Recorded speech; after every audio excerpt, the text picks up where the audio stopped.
Now, so yesterday we did some examples and we learned that the angle in a semicircle is always 90 degrees, and we worked on the two examples just underneath it.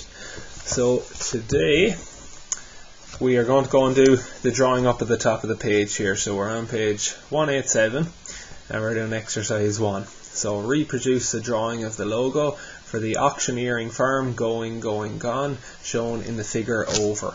And we're going to use some of that information that we learned yesterday.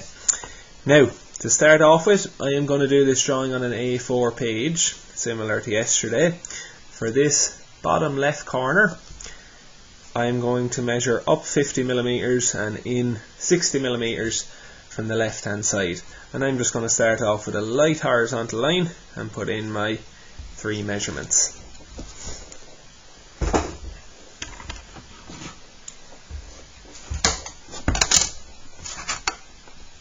So up 50 millimeters,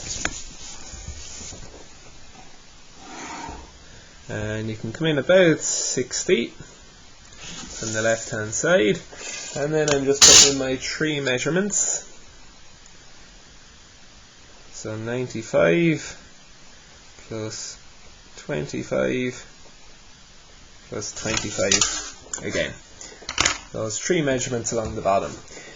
Now, the next thing, I am going to forget about this little block over here for a moment, and I want to work out the angle of the handle here.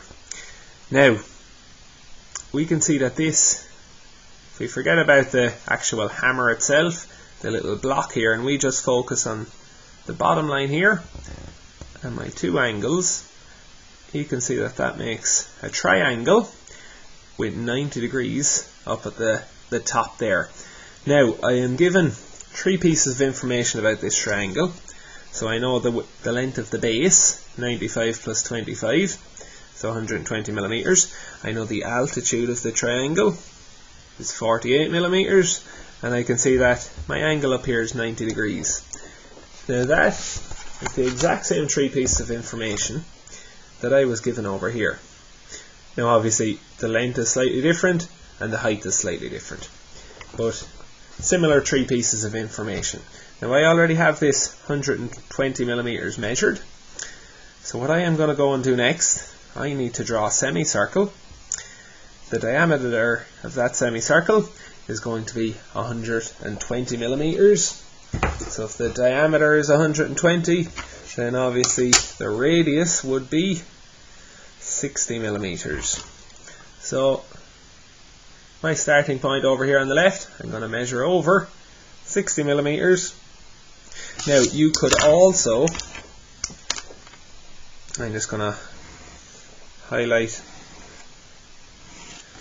the bottom of where my semicircle is going to be, this 120 millimeter line. I could also bisect that line, but because I've been told it's 120 millimeters long, I'm just going to measure over halfway, which is 60 millimeters, and I'm going to go and draw lightly now my semicircle on top of that line. Next thing, I'm going to use my other piece of information that I've been given. So I'm told that the apex of the triangle is up 48 millimeters. So I'm just going to use the furthest point over here on the right, and I'm going to draw a light vertical line up from there, and I'm going to measure up 48, and when I'm here I will put in my 20 millimeters, my 10 millimeters, and then I would be left over with 18. So just the other couple of heights that are given there. Next step, where I've measured up 48, I'm going to bring a horizontal line across, and where that hits the semicircle, that is the apex of my triangle. Now I'm just going to highlight this with my yellow pen here again. So you can do it as a construction line with your pencil to begin with. and there we have our triangle. And if you wanted to double check, you could get your protractor and sit it in there, or if you line up your set square, you will notice it sits perfectly in, which tells me that that is a right angle. Next step then,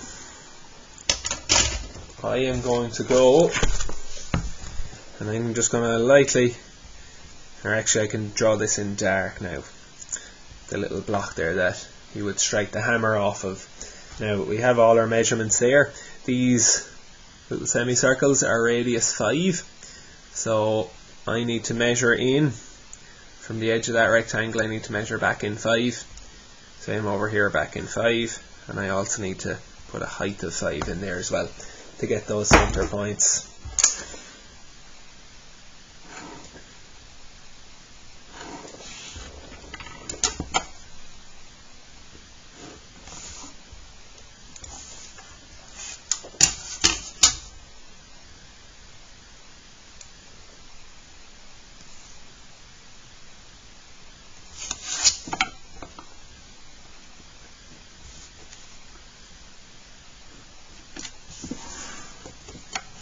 And then I'll just put my height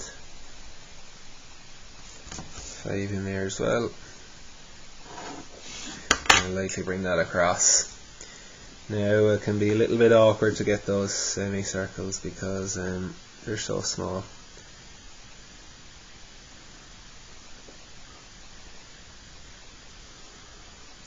But draw them in there as accurately and as neatly as you can.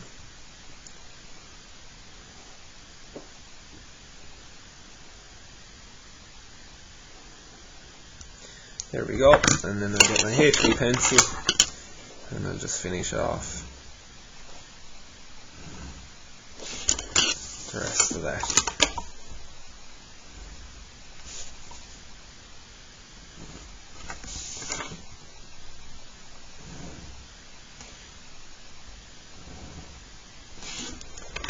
Like so.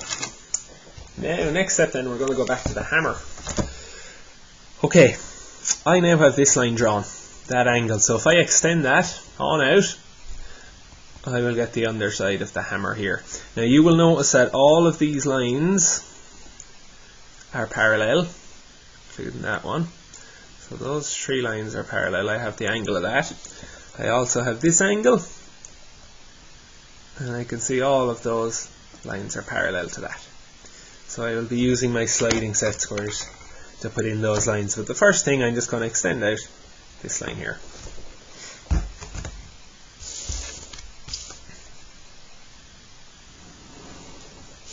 So 2H pencil, you can extend that out lightly.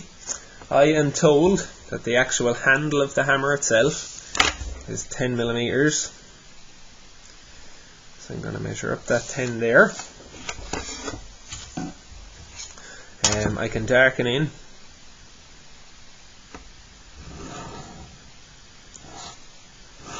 the bottom of the handle there. Now I'm going to go then with my sliding set squares, lining that up there, sliding it up to that 10 millimeter mark, and I'm going to lightly project that down. What I can also do when I have these set squares here, I need to put in my line down the bottom here. You will notice that that numbered edge there lines up. I'm going to slide it off out, and then with my HB pencil I can darken in the handle there. Next thing, the actual head of the hammer. I have the length of this line here now, just that part. That will be the exact same length up at the top here. So I'm going to take my compass, measure the length of that line, step it off at the top here. You will also notice there is a little 5 millimeter gap between here and also at the bottom, so I'll put in that 5 millimeter gap. So I'll measure down 5 there, and from the bottom corner I will measure back up 5, like so. Next thing then, I'm going to line my set squares up the same way as I had them a moment ago, just like that, and I'm going to draw a light line out from each of those measurements. Now if you look back to your book, you will see that the length of this should be 30 millimeters. So I'll measure that 30 millimeters. I'll darken in the top of that one in here, and then sliding set squares once again.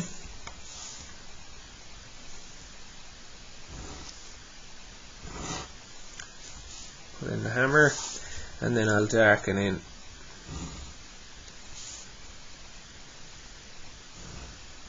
the remaining few lines.